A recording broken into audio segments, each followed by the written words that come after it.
Live पर देखते हैं आज की कुछ खास खबरें। नागपुर के निजी अस्पतालों में होगा महापालिका का एक कर्मचारी। शहर में निजी अस्पतालों की ओर से हो रही रुपयों की लूट को ध्यान में रखते हुए आयुक्त तुकाराम मुंडे ने जिले के सभी निजी अस्पतालों में मनपा की ओर से एक कर्मचारी नियुक्त करने का फैसला लिया है। यह कर्मचारी अस्पताल की ओर से दिए गए डिस्चार्ज बिल पर नजर रखेंगे। प्रशासन की ओर से दिए गए निर्देशों पर बिल खरे उतरते हैं या नहीं इसकी जानकारी रखेंगे, लेकिन विदर्भ हॉस्पिटल एसोसिएशन इसका विरोध कर रही है। तर गव्हर्नमेंटने एक नोटिफिकेशन काढलं होतं 21 एप्रिलला। त्याप्रमाणे त्या नोटिफिकेशनमध्ये दिलं होतं की 80% पेशंट जे आहे ते 80% पेशंट गव्हर्नमेंटचे काही रेट्स आहेत त्याप्रमाणे ट्रीट करावे आणि 20% रेट हॉस्पिटलने लावावे।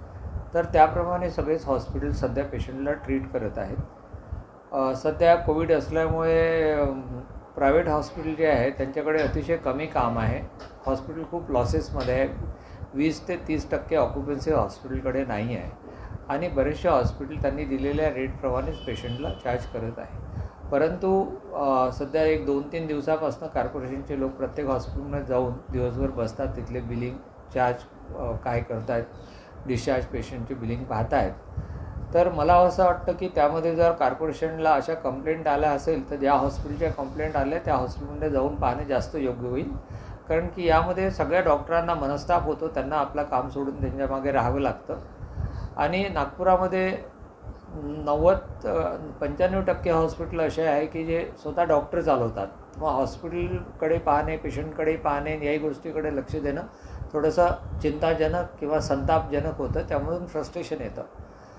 शिवाय जर कॉर्पोरेशनला असं वाटत असेल की त्यांनी ज्या हॉस्पिटलची कंप्लेंट आहे त्या हॉस्पिटलमध्ये जरूर पाहावं, त्यांचे बिल पण चेक करावे। मला असं वाटत नाही कोणी जास्त बिल घेत असेल म्हणून सध्याच्या ह्याच्यात। आणि हा एक प्रकारचा जो कॉर्पोरेशनने एवढे लोक अपॉइंट केलेले आहेत ते जाऊन हॉस्पिटलमध्ये बसतात, हा एक त्यांच्याही काय म्हणतात waste of energy, waste of manpower, waste of money. आणि आपण शेवटी काय करतो आहे, आपलं सगळ्यांचं लक्ष आहे सध्या कोविडकडे लक्ष, कोविड कंट्रोल कसं आणायचं आणि त्या दृष्टीनं नागपुरातील 10 हॉस्पिटल तयार झाली आहेत, त्यांनी याच्यात पार्ट घ्यायचं म्हटलेलं आहे आणि ते कोविड पेशंट ॲडमिट करत आहेत।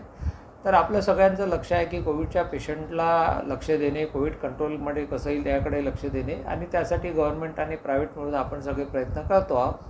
तर ही चांगली गोष्ट आहे। पण त्यामध्ये जर हा व्यत्यय येतो आहे ज्याच्यामध्ये आपण आपलेच एक सोबती आहेत प्रायव्हेट हॉस्पिटल, जे पण हॉस्पिटलच आहेत ते आणि ते रोग्यांची काळजी घेतात, तर त्यांच्यावर अविश्वास करायचा, त्यांना जास्तीचा स्ट्रेस द्यायचा, अशा प्रकारची त्यांना फ्रस्ट्रेशन, अशा प्रकारची वागणूक देणे हे योग्य नाही। कारण बऱ्याच हॉस्पिटलच्या कंप्लेंट्स आलेल्या आहे आणि बऱ्याच हॉस्पिटल म्हणणं असं आहे की जर असं असेल, आम्हाला एवढा त्रास होत असेल तर त्यापेक्षा आम्हाला हॉस्पिटल, तसंही हॉस्पिटलची ऑक्युपन्सी कमी आहे, लॉसेस भरपूर आहेत, तर अशामध्ये मग हॉस्पिटल बंद करण्याचा विचार लोक करू शकतील।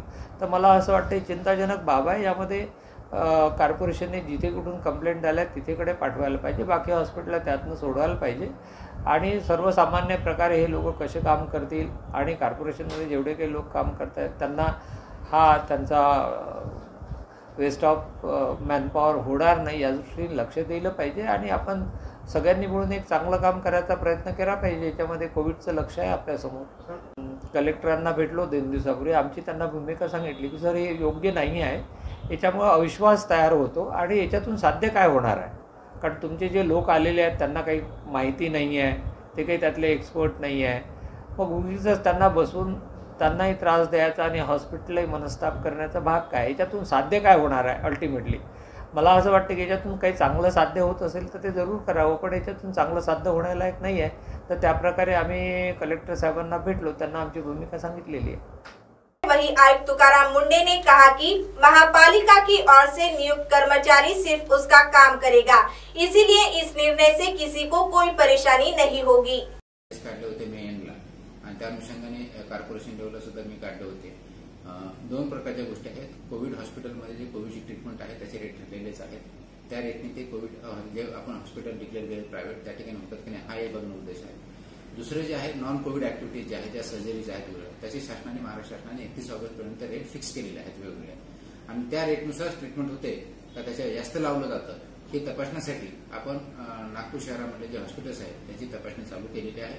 अपेक्षा एवढीच आहे की कोणत्याही हॉस्पिटलने कोणत्याही डॉक्टरने जे शासनाने रेट फिक्स केलेले आहे त्या रेट व्यतिरिक्त कोणताही अधिकचा चार्ज लावू नये, ज्याच्यामुळे नागरिकांच्या वरती बोजा पडेल किंवा जास्त पैसे त्यांच्याकडून घेतले जातील. हे होऊ नये आणि हे होते की नाही हे तपासण्यासाठी आपण ती कारवाई चालू केलेली आहे. याच्यामध्ये दुसरा कोणताही उद्देश नाहीये किंवा हॉस्पिटल त्या पद्धतीत लोकांकडून पैसे वसूल करतात असा आमचा समज किंवा गैरसमज झालेला नाही. मात्र ती जी कारवाई करतात त्याच्यामध्ये जे चार्जेस लावले जातात ती योग्य की अयोग्य शासन निर्देशाचं पालन होतंय की नाही होतंय हे तपासण्यासाठी आहे, जेणेकरून नागरिकांनाही याच्यातून त्रास होऊ नये आणि हॉस्पिटललाही त्रास होऊ नये हा तपासण्याचा उद्देश आहे. रत्नागिरी में कपड़े उतारो आंदोलन। लॉकडाउन लगे हुए 4 महीने बीत गए हैं। तब से राज्य भर में ऑटो के पहिए थम गए हैं। सरकार ऑटो ड्राइवर के बारे में कोई निर्णय नहीं ले रही है और न ही सरकार की तरफ से किसी मदद की घोषणा की गई है। इसीलिए रत्नागिरी में रिक्शा संगठन की ओर से कपड़े उतारो आंदोलन किया गया। शायद रिक्शा संगठन के कपड़े उतारने पर सरकार का ध्यान इनकी समस्याओं की ओर चला जाए। प्रकर्षाने जाणवतो, ह्याच्यासाठी आपण संघटित व्हायला पाहिजे आणि या शासनाला जाब विचारला. आपण जे काय आज रस्त्यावर उतरलोय ह्याच्या पुढे पूर्ण जिल्ह्यात राज्यामध्ये सर्व रिक्षा चालक हे रस्त्यावर उतरणार आहेत. याची सगळ्यांनी नोंद ठेवावी आणि ह्याच्या पुढे जे काय आंदोलन होईल, जे आज कोण अनुपस्थित आहेत त्या सगळ्यांना एकत्रित करून आपण ह्याच्यापेक्षा मोठं आंदोलन करायचा आपला मानस आहे. आणि जर का शासनाने आपला येत्या 8 दिवसामध्ये विचार नाही केला. सर मला सांगा, लॉकडाऊनच्या काळामध्ये जिथे जमावबंदी कायदा लागू आहे त्याही परिस्थितीमध्ये आपण हे आंदोलन करताय, नेमकं काय कारण आणि काय परिस्थिती, म्हणजे कोणत्या मागणीसाठी करताय?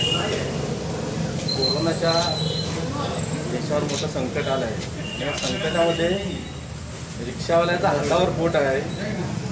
आमची मागणी होती सरकारकडे की आम्हाला तुम्ही काहीतरी पॅकेज द्या.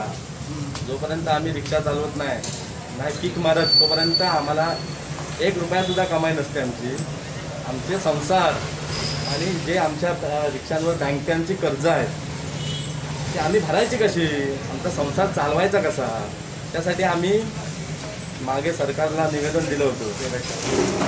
तर त्या सरकारने त्याच्यानंतर आम्हाला काही ठोस पावलं नाही, आम्हाला कुठलंही पॅकेज दिलं नाही.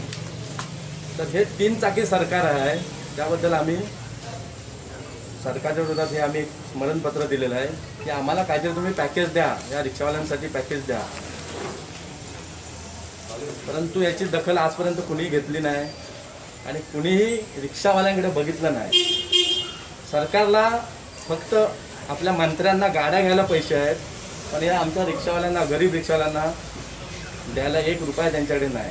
रिक्षा, टॅक्सीवाले या सगळ्यांची आता बिकट अवस्था आहे. ना खायला आमच्याकडे धान्य आहे, ना काय आमच्याकडे बँकेत भरायला पैसे आहेत. म्हणून आम्ही या सरकारच्या विरोधात एक आम्ही शांततेत हे आम्ही स्मरण आंदोलन करतोय. तो वही अमरावती में हुए युवती के विनय भंग पर बोलते हुए यशोमती ठाकुर ने कहा कि यह अत्यंत निंदनीय घटना है। दोषी टेक्नीशियन पर कड़क कार्रवाई की जाएगी। टेक्नीशियन के विरोध में विनय भंग और एट्रॉसिटी एक्ट के तहत मामला दर्ज किया गया है।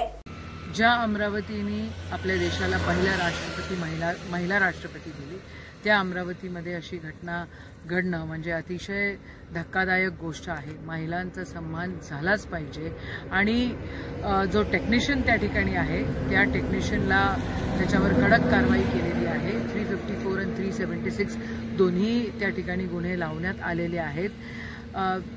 त्याच्यासोबत इतकी कडक कारवाई केल्या जाईल की पुन्हा कोणी जर विचार केला असं काही करायचा तर त्याला खबरदारीच त्या ठिकाणी मिळेल. अजिबात महिलांचा अपमान आणि महिलांच्या छेडछाडीचे प्रकरण अजिबात सहन केल्या जाणार नाही कोणत्याही हालतीत. अब आप हमारे चैनल को ऐप पर भी देख सकते हैं। प्ले स्टोर में जाकर MNS हिंदी लिखें और ऐप डाउनलोड करें।